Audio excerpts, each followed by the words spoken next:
अपने सब गोटा के एक सुंदर सन जितिया के गीत सुनाबै छी। हम मनीष मिश्रा एखन जे रिकॉर्डिंग कर रहल छी जानत्री म्यूजिक स्टूडियो दिल्ली से अपने सब देख और सुन रहा छी। आओ सुनाबी एक सुंदर सन जितिया के गीत।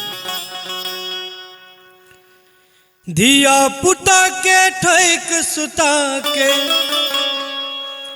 हे धिया पुता के ठैक सुता के, अपने खेलन भर थारी, जितिया पावन बर भारी, जितिया पावन बर भारी, जितिया पावन बर भारी, जितिया पावन बर भारी।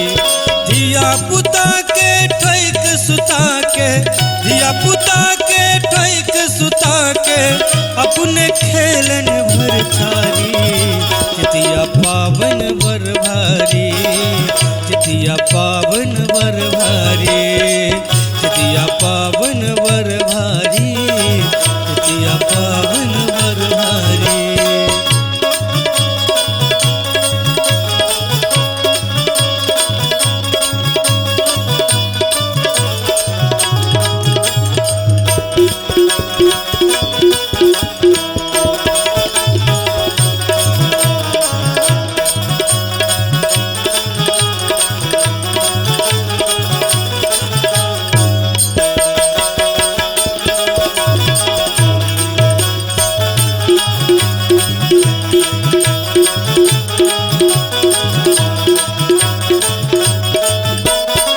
चूड़ा कुटलन दही पोड़लन, चीनी केरा से हो अनलन,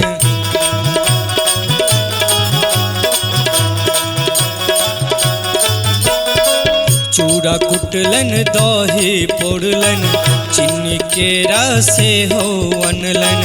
उठ भिन सरवा सब कुछ केलन, उठ भिन सरवा सब कुछ केलन, अम्मट खेलन गारी गारी, जितिया पावन बर भारी, जितिया पावन बर भारी, जितिया पावन बर भारी, जितिया पावन बर भारी।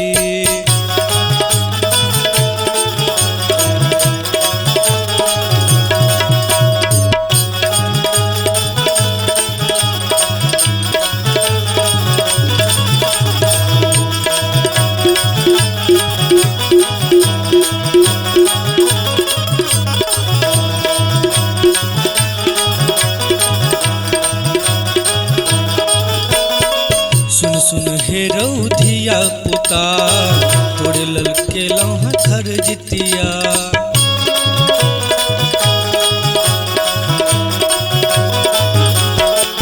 हाँ सुन सुन हे रौ धिया पुता, तोड़े ललके लौह खर जितिया।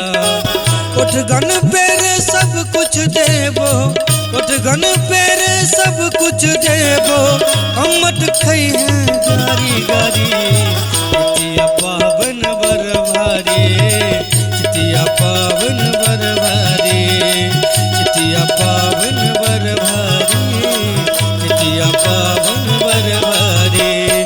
धिया पुता के ठैक सुता का, धिया पुता के ठैक सुता का, अपने खेलन बर थारी, जितिया पावन बर भारी, जितिया पावन बर भारी, जितिया पावन बर भारी, जितिया पावन बर भारी।